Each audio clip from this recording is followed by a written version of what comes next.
Sometimes on Toasting the Classics, we talk about comic books and monster movies, and other times we talk about modernist British fiction. We like to keep you guessing. This week, we've got guest host Jay Schweig to talk about Virginia Woolf's novel To the Lighthouse. Partly autobiographical and partly allegorical, this book looks short and light but turns out to be much more complicated. Divided into 3 parts, the novel tells the story of a family visiting a guest house both before and after the First World War. We get a look into their psychology, a vivid literary snapshot of a bygone time, and a discussion of deep themes like art, communication, and perception. We've got some Talisker scotch to sip while we try to wrangle with this thorny tale, so join us as 1 hour of time passes. It's time for episode 63 of Toasting the Classics, To the Lighthouse.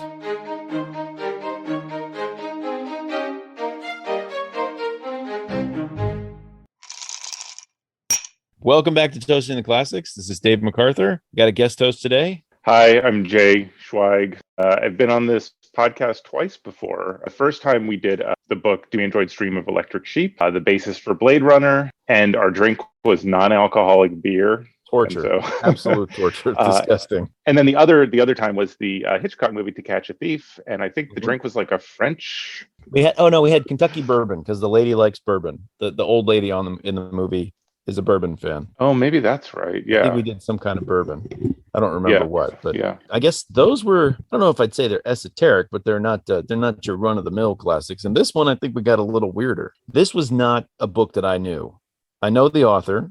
I did a blog entry. Well, you can say what it is. It was your pick. So what are we doing this week? I'm probably the worst guest to have for this book because why is that? It's kind of like one of those infomercial things where they're like we have a doctor on, and what do you think about this new vitamin, Dr. Smith? And I'm like, It's fantastic. It's the greatest. So basically, just as a spoiler, I have nothing negative to say about this book. I think this book is an absolute masterpiece. And the book is The Twilight Saga, Breaking Dawn. No, the book is nice. To the Lighthouse by Virginia Woolf. So, I almost read the Twilight books.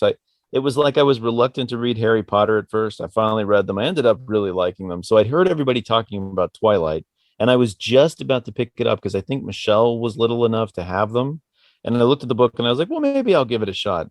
And then somebody mentioned to me that there's a scene where the vampires all play baseball, and they have to play baseball during the rain so that everyone thinks that the sound of them hitting the balls with bats is thunder because they hit the balls so hard. I was just like, that sucks. I was like, I'm not reading that. That's terrible. So I remember in the movie, they actually do that baseball scene.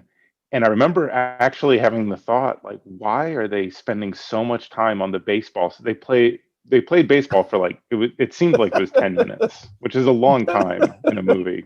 So wow. About vampires. But this is not that. We're not doing Twilight. Not on this episode. Maybe at some point we'll do Twilight. But this week, as you said, we're doing To the Lighthouse by Virginia Woolf, which weirdly enough, I actually did back when I was doing my blog a lot more. I read Orlando and did a blog article about what I thought of Orlando. And I remember thinking I was way out of my depth talking about Virginia Woolf. First of all, she's like a famous feminist author. And I was just kind of like, I don't know anything. I've never even taken a women's studies course or anything. So I'm completely out of my depth with that. And also just technically she's just a really good writer. It's just kind of hard to, what are you going to, what do I have to say? She's so good. How did this one come across your reading table? Like how did you come up with reading this one? So I actually have I have a book club that we started very beginning of the COVID lockdown. I have a book club with my mom and my sister and my sister's husband. And we read a lot of good books. Like we read, Brothers Karamazov. We read some Kundera, Moravia, Sebald. And we read this book. And I had never read any Virginia Woolf before. And I think maybe I stupidly kind of like lumped her in with a lot of more 19th century British authors. And I expected it to be like very flowery language and kind of like, kind of piddly and sort of boring. The language is very complex in the book. I was going to say, I wrote down this sentence. He was in a gray-green somnolence which embraced them all without need of words, in a vast and benevolent lethargy of well-wishing. That one struck me. There were a lot of sentences like that, but I kept coming across and I was like, I got to write one of these down because nobody writes like that. It's like a bridge between what you're talking about with the 19th century, like so convoluted writing that you can't understand it, and like something new that's happening in the 20th century. So it's definitely a little bit. And there's a weird element of stream of consciousness to it too, which is Definitely. like, the 19th century kind of British writing, there's no stream of consciousness. I mean, it's very ornate, Right. but there's nothing like some parts of it could almost be like Jack Kerouac or something like that, right? I mean, because she Yeah. has a stream of consciousness kind of rhythm to her. I think this book is kind of almost too early for stream of consciousness, but there is an element of that. There's definitely, yeah. I mean, it definitely reads Yeah. that way. Let's do a synopsis, as it were, in as much as there is a Okay. plot. That's one of the things. There's a really good series of videos called, it's called Crash Course, and there's one about this book actually on YouTube, and I watched it. And the guy was talking about how the big dramatic tension is that in this book is whether or not the people at the dinner party are going to like the beef stew.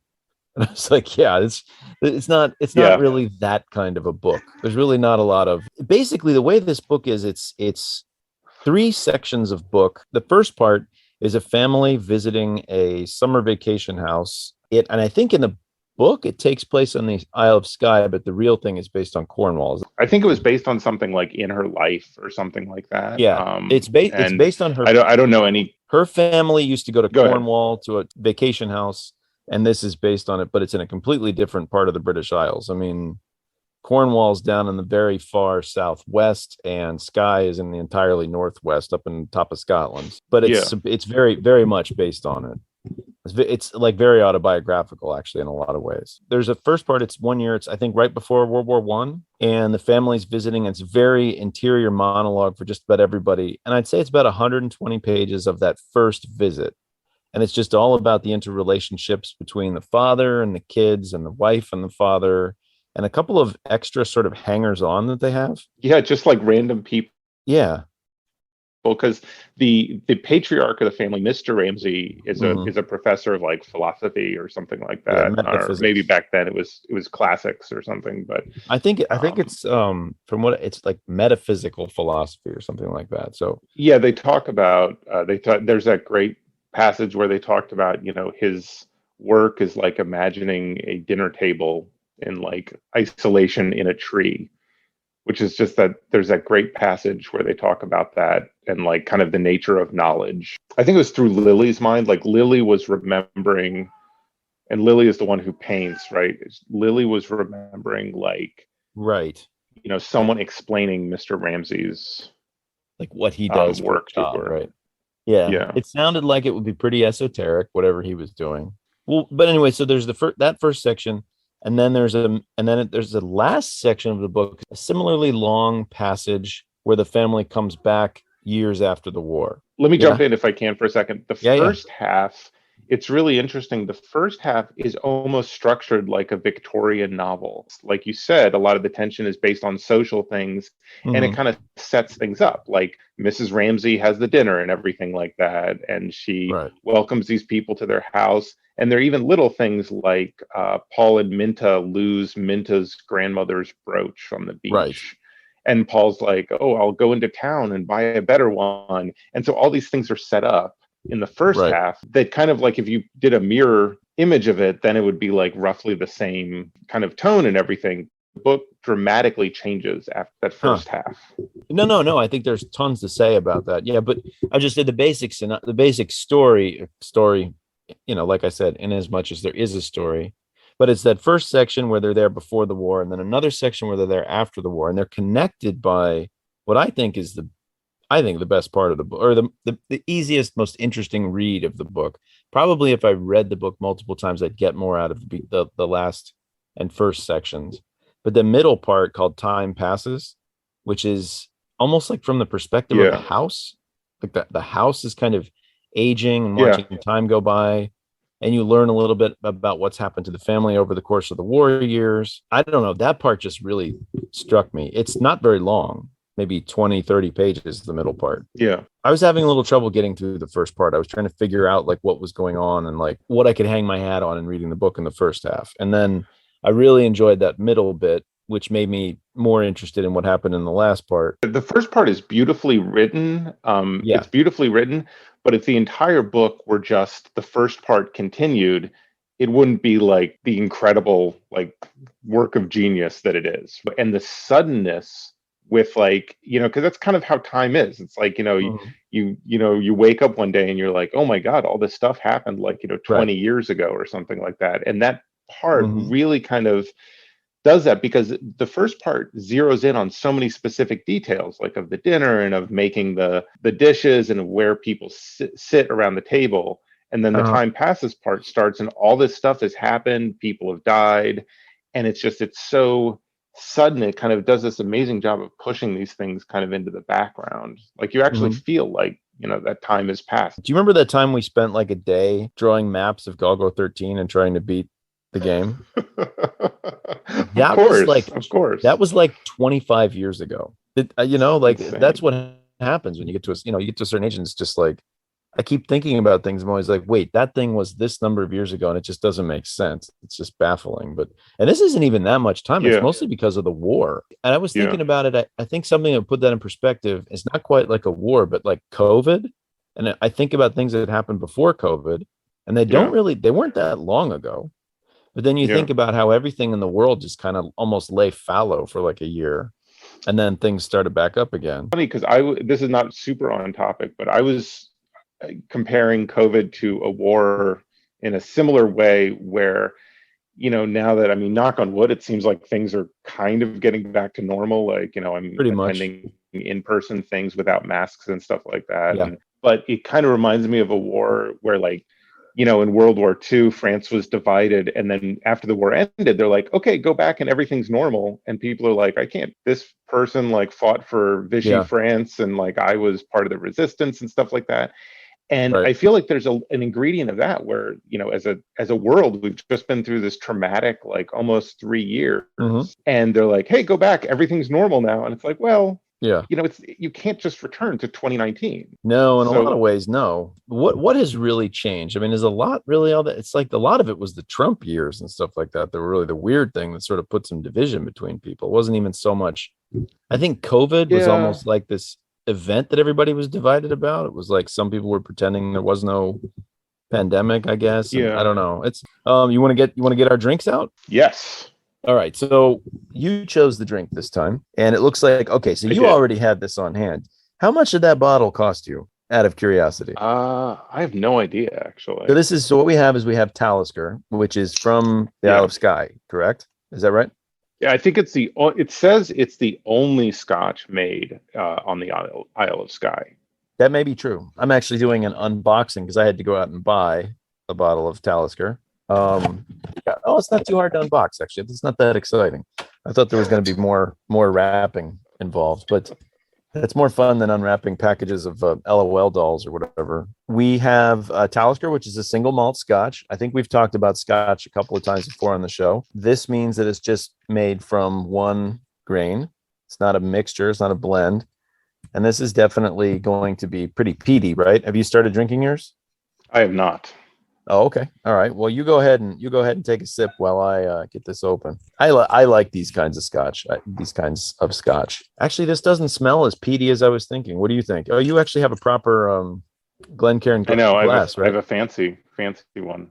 I have those. I have so much right now because we moved to New York, and our movers were terrible. They're like the worst movers in the world. And we had everything we said should be here in New York, went to the storage bin in Virginia, and we don't know where any of it is. It's like impossible to get it out. So things like my Glencairn glasses are not available. No, that's really smooth. That doesn't taste like what I was expecting at all, actually. You drinking it neat? Mm-hmm. Okay. I put a little bit of ice in mine. I'm currently defrosting the fridge, so we have no ice. But I'm drinking it neat out of necessity. Why do you have to defrost your fridge? What happened to your fridge? The freezer just iced up, so it got too much ice in it. Oh, so. okay. It's a crazy Friday night around here. I was like, finally, I have time to defrost the fridge. So. Isn't it exciting being in your 40s? The kinds of things you do with an evening. It's just awesome. I was like perfectly happy defrosting the fridge all day. Yeah. Friday. It's Friday night, right? You got to do something. Yeah. Well, it's actually pretty delicious. I haven't had this for a while. No, this is good. This is not tasting like at all what I thought it was going to taste like. I thought this was going to be something. What did you think it was going to be like? I thought it was just going to be straight peat, it just doesn't taste like that at all to me. But this, that's why I was asking you what it cost you, if you remember, because I don't know whether it's New York or what, but this was $72 for the bottle. It was pretty steep. So I don't know whether that's what it's like. Oh my everywhere. gosh, you're kidding. Yeah, I don't know. I don't know Well, if the price. I don't think I've ever paid more than like $40 for Talisker. Oh, is this so? This is a regular drink of yours? Well, I mean, Right. I've had it like since grad school. I think I've liked it. So yeah, it's kind of a cheap choice, I guess, because I already know it and stuff like that. But I figure since it's from the Isle of Skye, and this is already had a bottle and everything like that. Yeah. No, it's perfect because it's from the Isle of Skye, which is a small place, and that's where this book takes place, at least in the fictional account. So I think it's perfect. And I really don't need to have my arm twisted to drink scotch, especially single malt scotch. It's good stuff. I haven't been drinking as much lately. I've actually gone on kind of a bourbon kick for some reason over the last couple of years, but I have lots of good scotch stored up. What kind of bourbon do you like? I've had lots of different kinds of Angel's Envy is one that I had. I like the Woodford. Woodford Reserve. I had that. That's really good. I think I had that. I think I might have gotten that for our last show, if I'm not mistaken. I think we might have had Woodford for the To Catch a Thief. Maybe, yeah. Buffalo Trace. I had a bottle of that. Bunch of different things. Everything was in storage. I just found I had this like really nice liquor collection, especially that I've built up from doing the podcast. And I just got it out of storage, and it's actually in Virginia. I have hardly anything here. Only the shows that I've done so far is what I have here. When I was back in Virginia visiting my mom, I guess it was actually last summer, my sister and I realized that, my mom doesn't really drink. And so she amasses these little, like the travel size, like airplane liquor bottles. And she had enough for like a full bar. So we made like a full bar, but it was like tiny.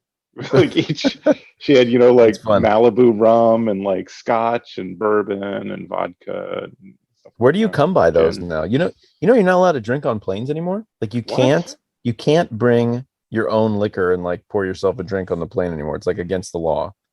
Like you can actually go to jail for doing that. Apparently they said that one time. I thought this was America. I know, right? What did I have? I think I just got like a little bottle of wine or something at the airport one time, which I've never actually done before. But it occurred to me, I was like, oh, I'll get like a bottle of wine. It's cheap here. And then I could have a wine on the plane for like way less than what they charge. And then I get on and they're like, remember, it is illegal to drink on the plane your own alcohol. And I was like, they just changed that rule. It's the first time I ever brought alcohol on a plane. Like, but anyway. So I drank it anyway, but when I was in Israel at the Tel Aviv airport, just like any other airport, you can buy duty-free liquor and wine and stuff like that, right? And then you get to the place where you like actually get on the plane. They have an announcement that you can't bring any liquid on the plane, and so these like gate agents had like boxes and boxes of liquor that they would just be like, "Do you have it? Do you have any liquid?" And they would take it from them, even if they just bought it like 10 minutes earlier. Usually you go through security and then there's a duty-free shop. No, but I mean the people right when you're getting on the plane. Like they're secure because there's extra security at Tel Aviv. Is it only for international flights, or is it just like a trick that the Israeli security service is playing on people? They're like, hey, you want to buy a bottle of give it to Moshe at the security checkpoint? Yeah. Yeah, that seems like that's you can't have any Kit Kat either. You can't have any Kit Kats either. So you have to give me that Kit Kat. Like, you just made that up. Let's get back to the book, huh? Did I ask you like why did you choose this one? Like what was your relationship with the book? You said you did the book club about it. The thing about the book is it has so many layers and there's so many subtle things to it. I really think it's the kind of book that you could read like 10 times and get something new out of it each time. It definitely seems to me like a book that I would benefit from reading more than once. I definitely felt that way. The first reading, I mean, a lot of what I was taking away was just like beautiful language. And I kept thinking, I was like, wow, what am I going to say on a podcast about that? Like Virginia Woolf's a really good writer. I don't know what else to say. It's really like, I really can't like argue with that. Like she's really good. It's not great argumentative. It's not like one of our most popular shows is just like a comedy album of Bill Cosby's that we did because Bill Cosby's controversial. So I feel like I want to say something controversial about Virginia Woolf, and I guess my hot take could be she sucks, but it's just not true. Like she's a really good writer. Yeah, I cannot endorse that. No, you don't want to be. A while back, my wife wanted to do a podcast episode with me. So I was like, okay, pick a book. Like, let's read something. So she was like, I want to do Madame Bovary by Flaubert. And I was like, okay, sure, cool. So I did my due diligence. I read the book, I took notes, and then she was just kind of like, yeah, I'm too busy to do a podcast. Like I just never gotten around to doing it. But I read it. And one of the things that really, this is a book from 1857, mind you.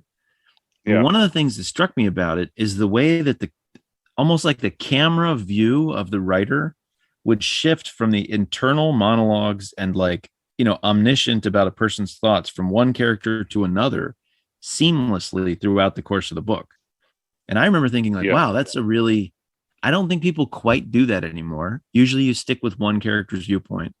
But then I read this and I was like, that's absolutely what's happening here. Totally. The camera viewpoint is dancing between characters like really effortlessly. And I read some outside, I did some outside research about the book, and everybody was talking about how that was a new modernist technique at the turn of the century. And I was like, I swear to God, I just read Flaubert and he's doing the exact same thing. And I think he's like a pre-modernist, like is doing a lot of the same techniques, because there is some stuff that happens in the book.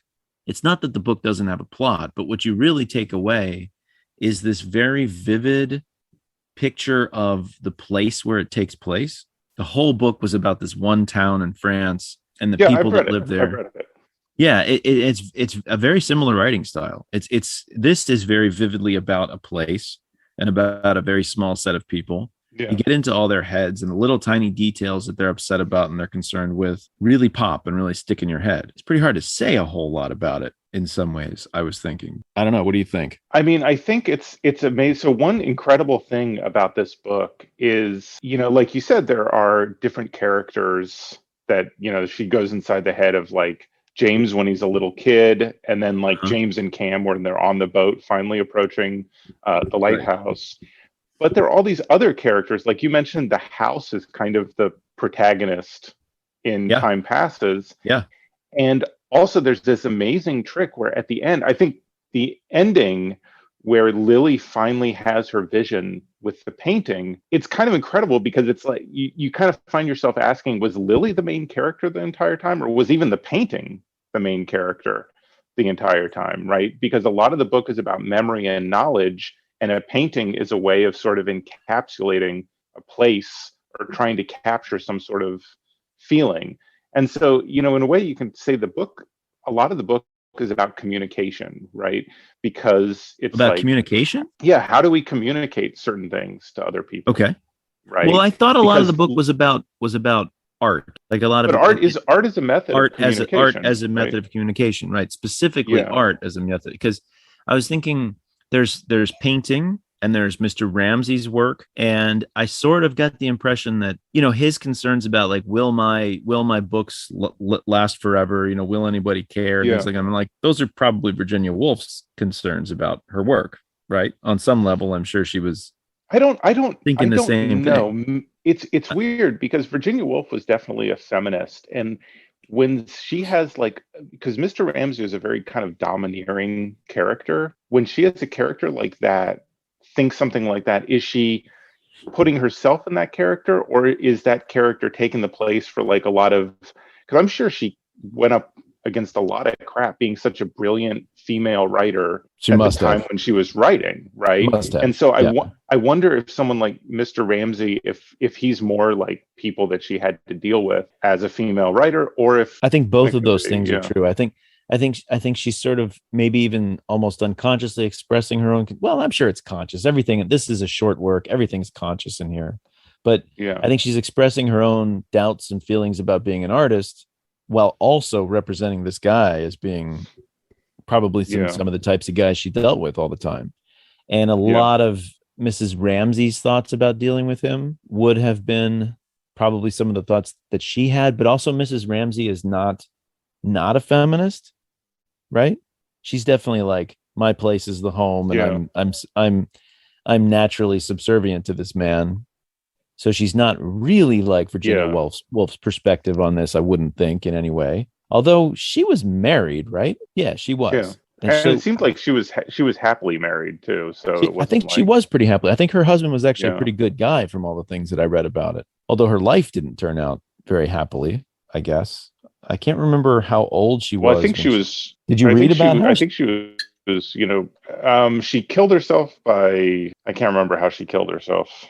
So what I Is she read, the one who walked into the ocean or something? she's the one who went into either a lake or a river with her pockets filled with stones so that she would sink and drown. And I was just like, is that real? That would that work? Like that doesn't even seem like that would work. Jeez. I Yeah. don't even know if this is apocryphal or true, but the lead singer from Joy Division supposedly stood on a giant block of ice with a noose around his neck and just let the ice melt slowly and hanged himself in slow motion. I don't know whether that's true. Somebody told I me don't. that I when I was don't. a kid. I don't think that. I don't think that's true. I don't think that's It true. doesn't That might sound. have That been doesn't. someone else or something. I mean, a lot of So that's what I was thinking when I read the Virginia Woolf thing, the story about how she committed suicide. I was like, is that real? That I don't know. Maybe.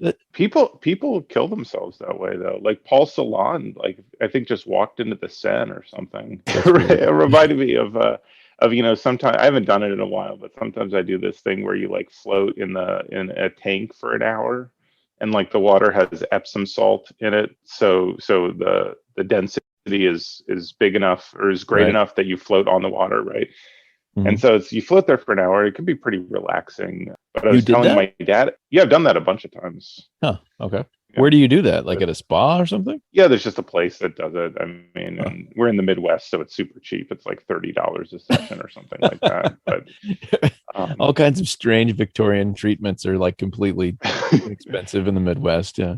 yeah, yeah. If you Uh, do it twice, then they give you leeches for half off, which is yeah. also pretty sweet. Nice. Yeah, But that's good. You can yeah, take the cure for very cheap. Yeah. I'm There was just sick a of spending in so much Bruce. money on leeches. So I was telling my dad about this, and I'm like, and it's really, it's relaxing. It's kind of nice. And he's like, "Do you float face up or face down?" I was like, well, Why would he ask that? I Wow. think that would be a great accidental death. Yeah. It's like this Oh, you guy. didn't tell me. You didn't tell me I was supposed to float back on my back. And then your family sues because he didn't explain it to you. Yeah. Nowhere in the pod does it say you have to float face up. It's like, But it actually made me think of it like, what would happen if you tried to do that? I think just naturally right. if you Right. tried I think, yeah, I think you'd probably, I don't know, even if you really tried hard, it's like they say, if you try to hold your breath until you die, you just pass out and then wake up and you start breathing again naturally. yeah. I think you'd do the same thing if you were capable of it in water, but the mechanics of it seems wonky to me. It's like, did Sylvia Plath really stick her head in the oven? That's kind of poetic. That one seems possible. I don't know, maybe. Yeah. It's kind of similar. Who was the guy you were talking about? Salah? Paul Celan, the German poet. He was like, I mean, he was pretty depressed because like I think his whole family was killed at maybe Bergen-Belsen or something like that. Well, one of the concentration camps then. Yeah. And so then he moved to France and he was like Romanian and he wrote in German as kind of like, he spoke German, but he wrote in German. He wrote his poems in German, like after the war and stuff. So he was depressed, and there was also something like, I think someone accused him of plagiarism or something like that. And what was his method? They say just walked into the Seine, I think. Yeah. Art. Yeah. Well, because so it ends with art is kind of a means of communication. Right. It ends with the painting, and Lily finally finishes her painting and says, "I have had my vision," which I sort of figured stands in for like a final line of the book from the author as well, right? Like it's the same thing, like Virginia Woolf writing this book and saying, "I have had my vision." So her sister is what? What's her name? It's Vanessa something, right? Vanessa Bell, who was a painter, who was a famous painter also. She read this book and she said it was Mrs. Ramsey's depiction in the book was like having her mother resurrected and like getting to see her mother again. It was so vividly drawn and so much like their mother that it was like seeing her again. And the house it seemed very much based on the house that they not lived at, but that they would vacation at when they were kids. And so I was thinking, I mean, the book is very realism is probably the wrong literary term to use, but you know what I mean? It's very realistic. Like that's what it seems like it carries a lot of symbolic weight, but can it carry a lot of symbolic weight if it's just actually depictions of real life, of like what their mother was like and what their house was like and things like that? Like how much of that is artistic choice and like symbolic construction if it's just real, if it's just autobiographical? Yeah. I mean, the thing is that you can take like say your family's having a picnic right? You can take a photo of the picnic in such a way that it elicits symbolism. Yeah. Even though technically you're just taking a picture of Yes. a real thing that's happening, you can place it in a context such as to, evoke some sort of symbolism or some sort of meaning. So I think it is possible for Virginia Woolf to recount a lot of things very autobiographically, but still effused with symbolism. I think that's totally true. I think that's kind of what I'm getting at. It's almost as if it were a photograph and it were positioned in a way to like you said, elicit symbolism, to make people, to talk about it. Because I was thinking about, this is all about the rational world and how the rational atheistic world sort of conflicts with the world of art, and all kinds of things like that were sort of percolating in my mind as I was reading the book. But then I read that and I was like, well, wait a minute, maybe it's just a story about her mom. But I don't think so. I think clearly it's not. And clearly there's more going on there. This is an interesting tack, because someone like Rembrandt, if you look at Rembrandt's paintings, Rembrandt would do his paintings and, his contemporaries would be like, oh, that really looks like that thing. Like, it really looks like the anatomy lesson or something like that, like these surgeons dissecting a body or something. Yeah.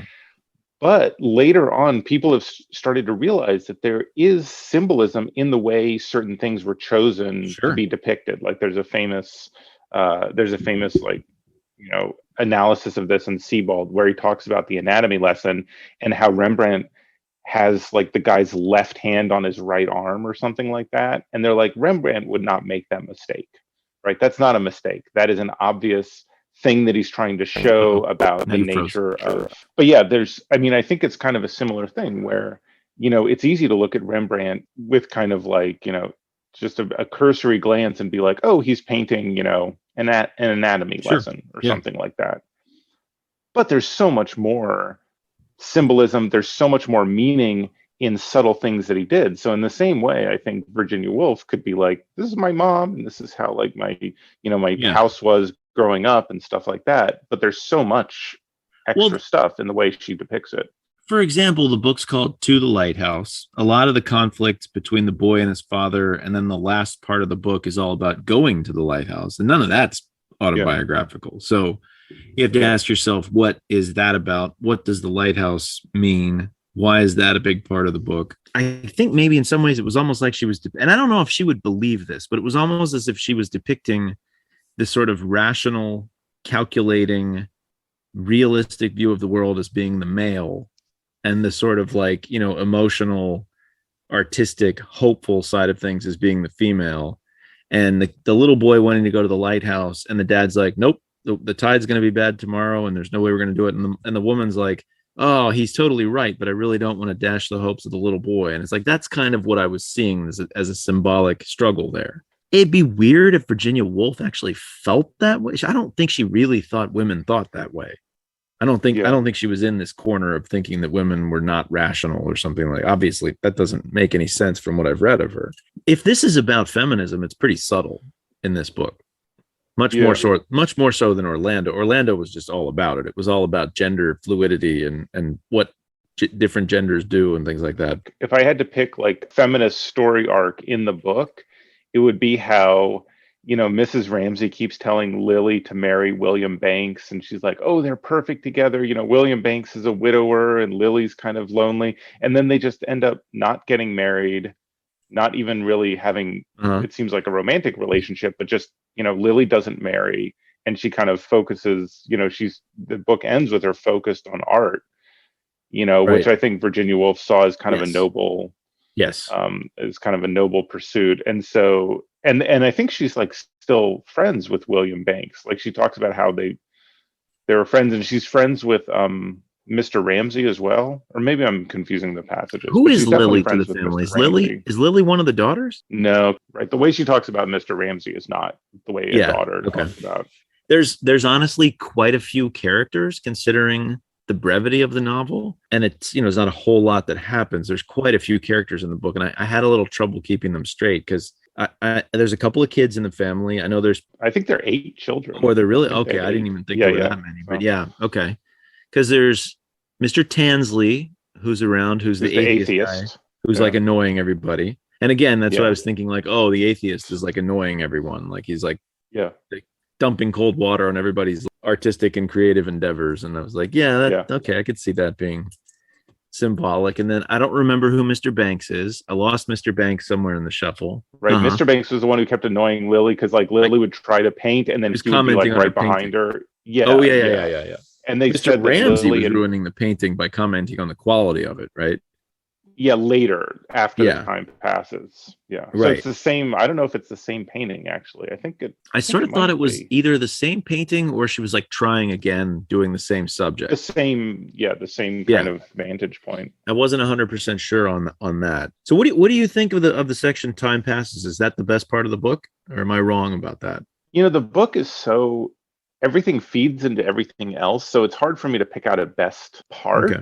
I would say I remember the first time I read this book, that was the part that definitely shocked me the most. The way they describe Mrs. Ramsey's passing.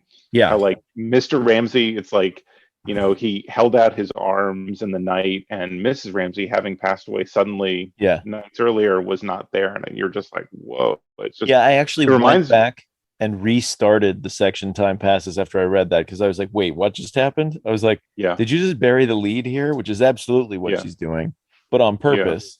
And I thought that was really interesting and effective. There's books that do that, just kind of like drop a bomb like that casually. And I guess Prue also is dead later in the future.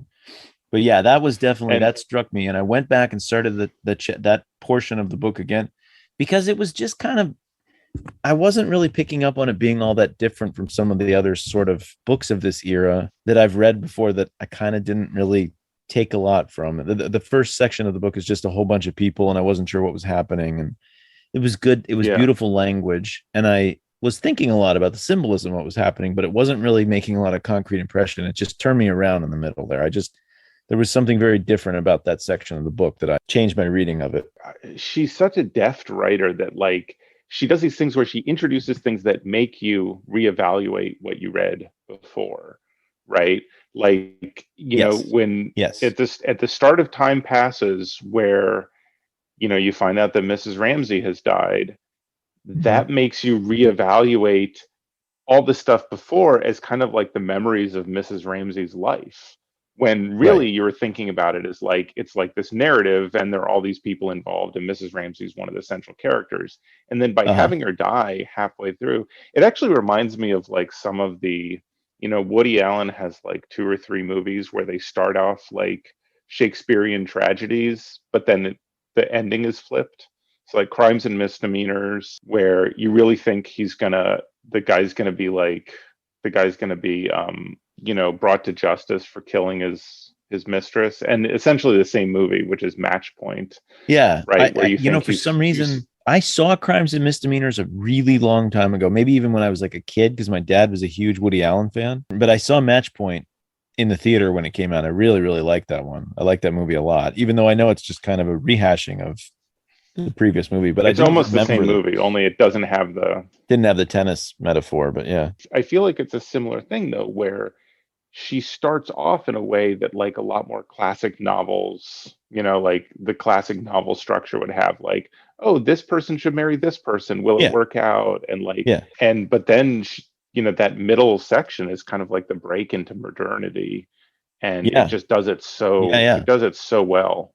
I actually thought the middle part, this is kind of lame, but I've read a lot of Stephen King recently, and it felt like one of his books for some reason. He does these kind of digressions there's this part, I don't know if you ever read The Stand, the one about the big plague, and there's this bit where he jumps aside to this, there's this whole other chapter, and it's just like all the stuff that's happening as the kind of world is ending is just going on with the characters. And then all of a sudden there's this one chapter that switches to the viewpoints of like 20 different people all over the country, like getting into various mishaps as the plague sets in.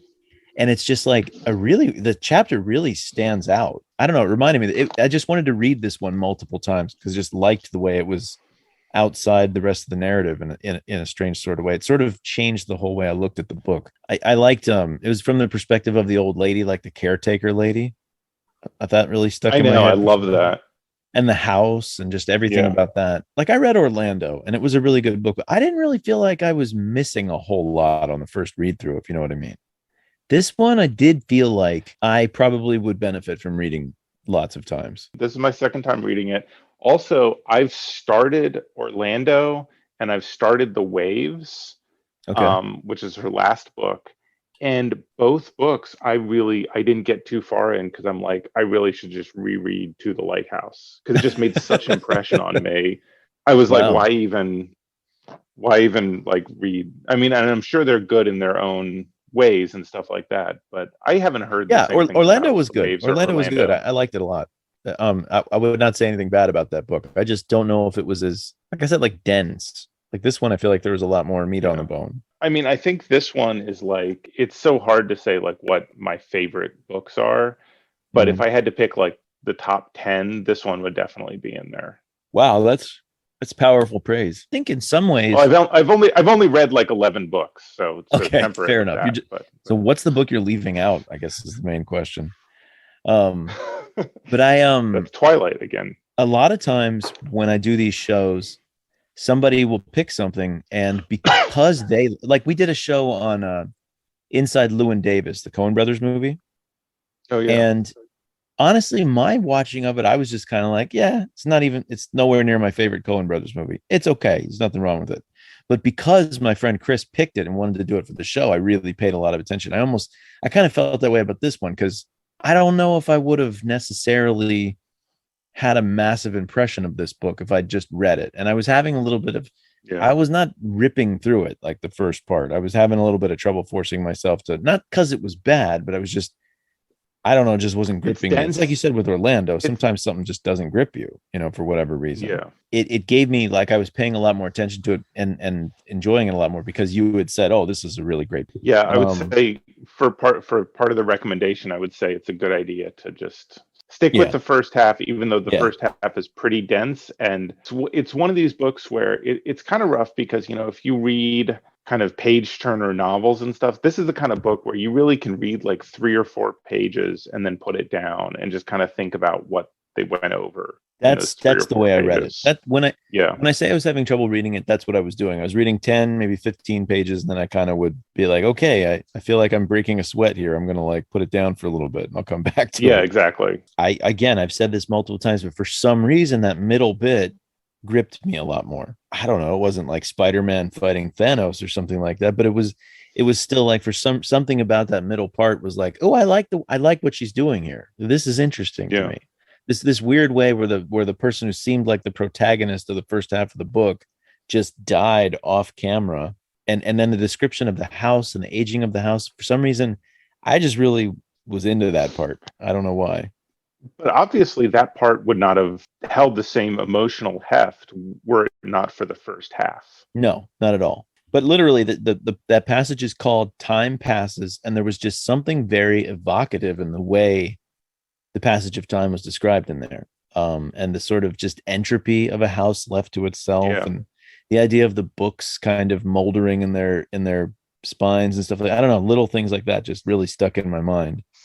Well, and it's also amazing because, one of the things that is kind of a theme, I guess, is things being left behind. So, Mr. Ramsey, like you were talking about he's wondering if anyone's going to read his books like 200 years later.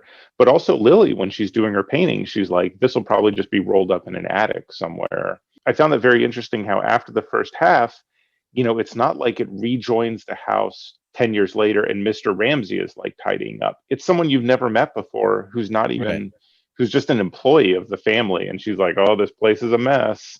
Yeah. And it's just a really weird way of kind of approaching that setting. It reminds me of, there's a really weird thing that happens with, maybe it's different with like college towns or something like that. But I remember, when I was in grad school in Ithaca, there were a lot of places where I just knew a lot of people because I was there for, a while. Oh, and you go back and there's nobody there anymore, right? I went back like 4 years later and I'm like, all the places are still there, like the same coffee shops, the same like restaurants and stuff. Yep.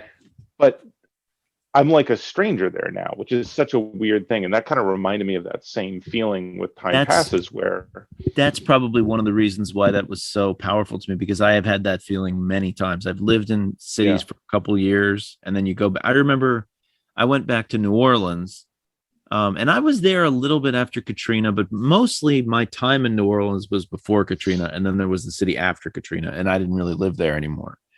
And the first couple times I went back, I felt like I was walking through like a ghost of my old life there. Like there was, like you said, like none of the people that I used to recognize at the coffee shops and things like that were still there. And none of my friends still lived in the city. And it was just very, very weird. Like it was like, yeah, I know exactly what you mean by that, because the place meant a lot to me at the time. And it was filled with, like you said, like actual people that I knew and things. But I sometimes I just think about that. Like we live in a house here in New York. This house was built about 100 years ago. And sometimes I just think about like all the people that have lived in that building over the years, and like all the stories that would have been here. My son does scouts in a church basement over on 71st Street. And that church has got to go back to the 1850s, right? And we were down in the basement, and I was looking around, I was thinking like of all the people over the years. Maybe it's because I read this book I was thinking it, but I was literally thinking all the people that must have worked so hard to keep this place from being filled with rats and being moldy, and like just, hundreds of different people over the years that kept this place from falling apart. And there's a lot of stuff like that in New York, actually, because everything's, fairly old, and it's been heavily used over the centuries. Maybe I'm just prone to those sort of thoughts. That's why I enjoyed that middle part of the book quite a bit. There's a couple of different symbols that I kind of wanted to talk through and see what you thought of them. Like, why do they have a skull in their room? Yeah. The children have like a pig skull in the room or something? I don't know. That could be about mortality or something, right? Mortality is a big part of the book. Is it similar to like the pig skull in Lord of the Flies? Is it some kind of a reference to the devil? I don't know. Lord of the Flies came after this book, right? Oh, yeah, definitely. Lord of the Flies is like from the 50s, but I was just thinking, is that a similar symbol? Like it? Oh, I don't know. A pig skull is such a strange thing to have in a children's room. Like, and the old lady who's taking care of the house, she goes and she's like, "Whoa, what were they thinking putting a pig skull in the kids' room?" And I'm like, "Yes." Could I have that question answered for me at some point? I don't know. They were like, "The children are having trouble sleeping because we put this pig skull in the room." And I'm like, "Yeah, of course. What is going on here? Like, what? This is like a symbol without much justification to exist in the book." I didn't understand that. I wonder if part of it is like the dad, I think one of the things that made the dad kind of not as, that created the tension between the dad and the children was it seemed like the dad didn't really treat the children like children. He treated them like adults. Yeah, like an adult. When they were kids. An adult, if you stick a pig skull in the room, they're going to react completely differently to the way the child would. Yeah. So. A reasonable adult would be like, "Thank you for the pig skull. Exactly. I appreciate it." Oh, that's a very nice gift. That doesn't trouble me at all. I won't have any trouble sleeping whatsoever looking at the pig skull with its mouth hanging open, like leering at me every night when I sleep. I might ask questions about why you put it in my room, but it's not going to keep me awake or anything. I'm not sure I understand the lighthouse. What's the symbolism of the lighthouse for you? That's a big one. So I feel like you probably have a theory there. The lighthouse, there are a lot of very heavy-handed metaphors it could stand for. Like, for instance, just vision or like some sort of perception, right? Because I think a big part of the book is about perception. And I don't think it's, really a coincidence in the two things. Well, obviously it's not a coincidence because she wrote it that way. But, they reach the lighthouse as soon as Lily has her vision. Yes. And the lighthouse gives vision. Okay, that makes sense. For some reason, I wasn't really thinking about the symbolism of the physical lighthouse and the job of the light. I kept thinking about the guys inside the lighthouse. So they talked about them a lot, like the sort of the lonely guy in the lighthouse. I've always found the idea of that like really evocative, like just the idea that some guy has to, like there's places in the far north where there's some guy on a weather station by himself, maybe with one other guy or something, like just this lonely vigil. Yeah. So I guess it's kind of the same. So the artist does like maybe the lonely, which is pretty much what Lily ends up doing. She's like by herself doing the painting. She wants everybody to just leave her alone and go away. She doesn't want anybody telling her what to do or leering over her shoulder while she paints. So it's a symbol for art or the artistic vision. Yeah, maybe I was wrong earlier about communication. I think I really mean perception. That's a theme of the book, because because a lot of things in the book are taken from different points of view, And then even like your perception of the first half of the book is changed based on looking back through the filter of time. And it's also it's kind of interesting that, you know, as they're reaching the lighthouse, Lily is more, you know, she's tracking where their boat is, right? She's trying to watch them Right. as they're reaching that part. So it's kind of like they're sort of triangulated between Lily's artistic vision and the lighthouse, which is this thing they've been, you know, trying to get to since the start of the book. But it sounded like they go to the lighthouse sometimes, right? It's not like the only time they ever made it to the lighthouse, because they were talking about how they I don't bring know. things. They're talking about how they bring things to the guy and his son. Yeah. It seemed like they kind of did it regularly, but for some reason, this one particular trip was so difficult. I don't know. I don't know what to do with it. I don't know if John and Cam ever made it to the lighthouse. I don't think so. Right, because No, I don't John, think it the starts kids- right. It starts, and John is the one that wants to get to the lighthouse. John or He's not. James? Oh, sorry, James. Yeah. Yeah. Okay. For all I know, I might have lost an entire kid there. That's definitely possible. Like I said, there's more than a dozen named characters in this book, considering Yeah. doesn't move around a whole lot. It's not super But long. I think a lot of that sense of like, oh, who's saying this and what is sort of intentional. She wants to convey that idea of kind of a bustling house where it's like, oh, there are these people over here, there are these people over here. And then that totally changes in the second half of the book, where it's like there are just a few people there, right? There's James, there's Cam, there's Lily, there's Mr. Cartwright, and there's Mr. Ramsey. And then I can't remember the names, but the people that go to the lighthouse with in the boat that are fishermen. Oh, I sort of forgot those guys were even there. Yeah, that's right. I think it's the guy and his son. He keeps talking about the guys that are out on the boat, and they've said that they're going to resist unto the death. That was James's, like, he kind of believed that he and Cam had this sort of, they call it a compact. They were going to resist their father, right? Against the dad's tyranny, right? Yeah. And I thought that was kind of interesting, because that harkens back to the very first part of the book, where, like, you know, when the dad says that they can't go to the lighthouse, and Virginia Woolf has that great passage where she's like, you know, if he could have, he would have like stabbed the scissors into his dad's chest. Yeah. It's like, because he feels things like that intensely, right? And so that intensity hasn't gone away with James. Is like, I guess he must have been like maybe 18 or 19 at that point. Has it been 10 years or not that long? I think it's maybe a little over 10 years. Okay. I think she says it in there at some point. It's definitely not much less than 10 years. But. Okay. Yeah. No, it's a little while, definitely. But that's not that much time if you think about it. If you think about what happens over the course of 10 years, you know, things weren't that different for me 10 years ago. In some ways they were. Some things have changed. Some people are gone, you know, some things can I'm still change. drawing maps at Golgo 13. Never did beat that game. Never beat Solstice. There were a couple of ones I used to like to draw maps of and try to beat, and I never. Golgo 13 is just an impossibly hard game. They focused on selling you the game and not so much on whether or not the game was. When I was a kid, my friend, for some reason, his parents just bought him like every Atari game. I mean, I would go over there on the weekends and we would start through his list of games and try to play them.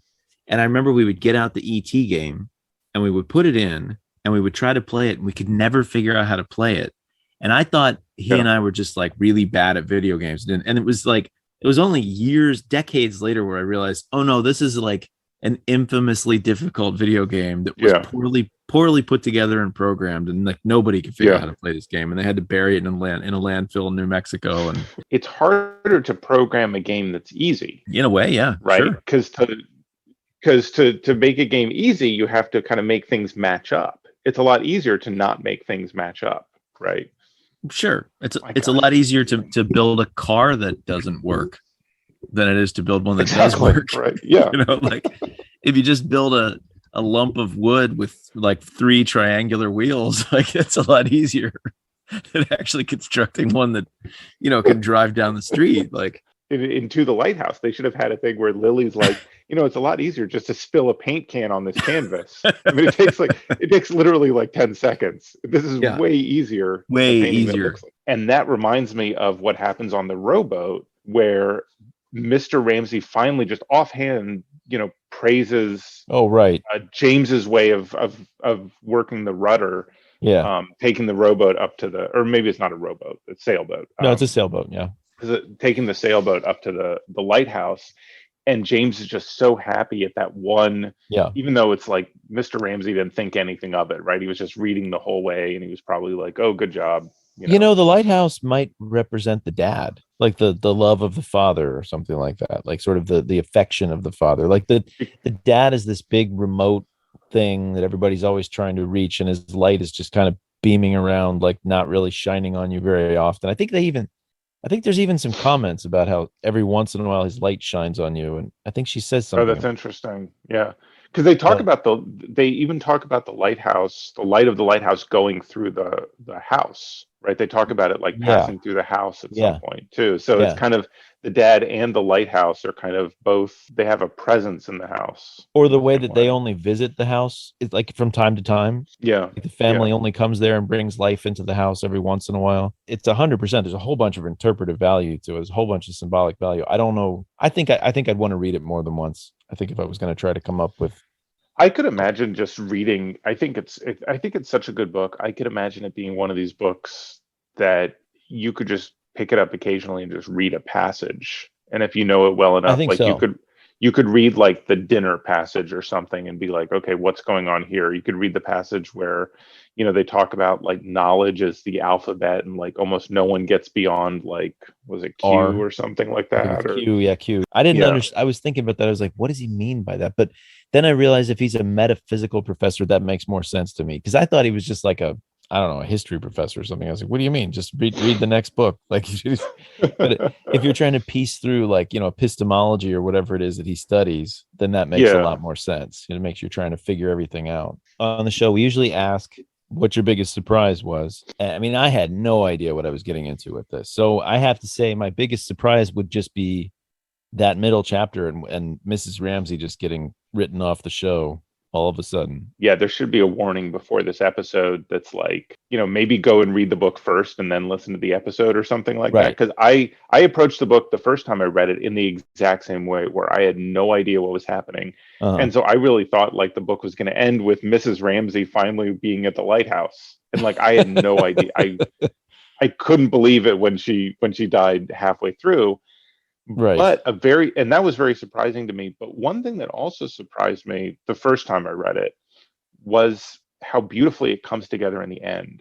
Because I think it's very easy to take a very modernist sort of like completely scorched earth policy. And it's just like at the second half, everything, like all these bad things happen, and then like someone Right. dies and someone else Right. dies.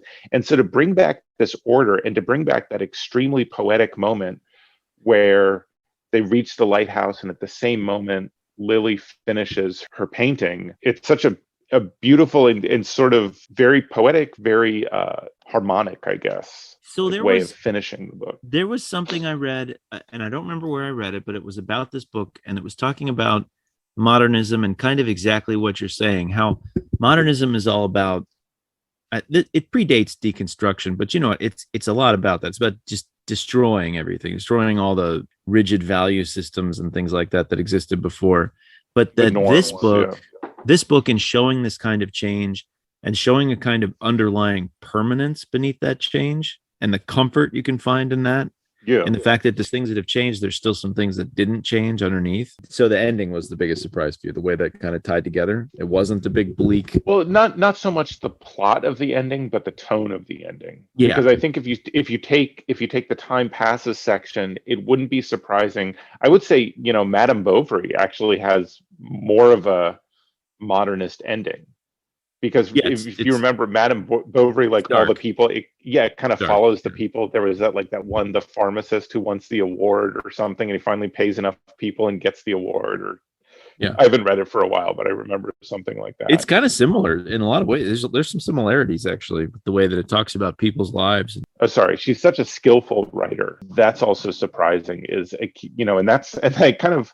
Weirdly, that's sort of like the getting to Q and then R and then beyond is like she's writing at this level that someone could work at being a writer their whole life and they might not reach the level of just adroitness with language that she has. Oh, Right. absolutely. You're definitely toasting this classic. The only devil's advocating that I would do is this, do I know enough Virginia Woolf to know whether I think like this is her greatest book? Quite a few people do consider it to be. I think this one is a better book than Orlando. I found Orlando to be like an easy read. Like, because on some level it was just a historical fiction book in a lot of ways. It was just very easy to consume as a story that takes place in history, and maybe don't get too bogged down about the symbolism. I feel like there was quite a bit of it in there. This one, I felt like I was grappling with something difficult, but I think I'm going to go ahead and toast it. This is a good Sweet. book. This is a good writer. I would recommend her. Cheers. Clink. I would recommend Talisker Scotch. It's pretty good. How you feel? This is your drink. You like this though, so I love it. I love it. I would probably recommend finding some place where it's not. How much did you pay for it? $72. $72. But I'm thinking it might be more expensive right now. Maybe I wonder if it's a supply chain. If It might be a supply chain thing or something. I don't know, maybe New York. I honestly don't know. I can't tell because there's so much inflation going on right now in the economy. So Yeah. I'll go out and I'll get something here in New York and I'll be like, oh my God, wait, is it that I live in Manhattan or is it expensive everywhere? Like I really don't know. Yeah. Like I remember going to places like going to wine stores in New York, and you can find things for, maybe it's different if you're looking for a particular brand like Talisker. I did actually have to go to multiple liquor stores, which I've never had to do before. This was the first time I've had to go to a second Oh, place. so maybe there is like a shortage or something like that. Maybe. That actually Although wouldn't. the guy said at the second place, which was a little bigger than the first one I went to, and by the way, the second place over on Broadway, you can actually walk into the showroom of the liquor store. There's not like a bulletproof glass window protecting you from like Oh, nice. the one over Yeah. here by my house. Like there's you tell the guy what you want and he goes and gets it. But I went into the liquor store on Broadway and I was like, do you have Talisker? And he was like, no, sorry. And I like looked over and I was like, what about that bottle of Talisker right there? And he was like, oh, I guess it just came in. And I was like, what, were you saving that for somebody? Like, and then he's like, Yeah. that'll be $72. And I was like, oh, geez. All right. Okay, fine. Well, I think there was a surcharge for showing him that he was wrong. Yes. It's like, Yeah, it's probably. like, We're going to go ahead and toast this classic. I think I'm raising my Yes. glass. Talisker, clink. clink. I think for toasting the classics, I'm going to go ahead and call it a night. This is Dave McArthur saying goodbye. Jay Schweig saying goodbye as well. All right, peace out, everybody. That's it for episode 63 of Toasting the Classics. For those playing along at home, stay tuned to find out what we'll be drinking as we don our flannel shirts for a discussion of Nirvana's album Nevermind. If you'd like to get in touch, please send us an email at toastingtheclassics@gmail.com. Send us show ideas, comments, complaints, and let us know your favorite modernist authors. Check out my blog at theattractivenuisance.com and follow us on Twitter at @ractivenuisance. Our music was written by Michelle McArthur. See you next time on Toasting the Classics.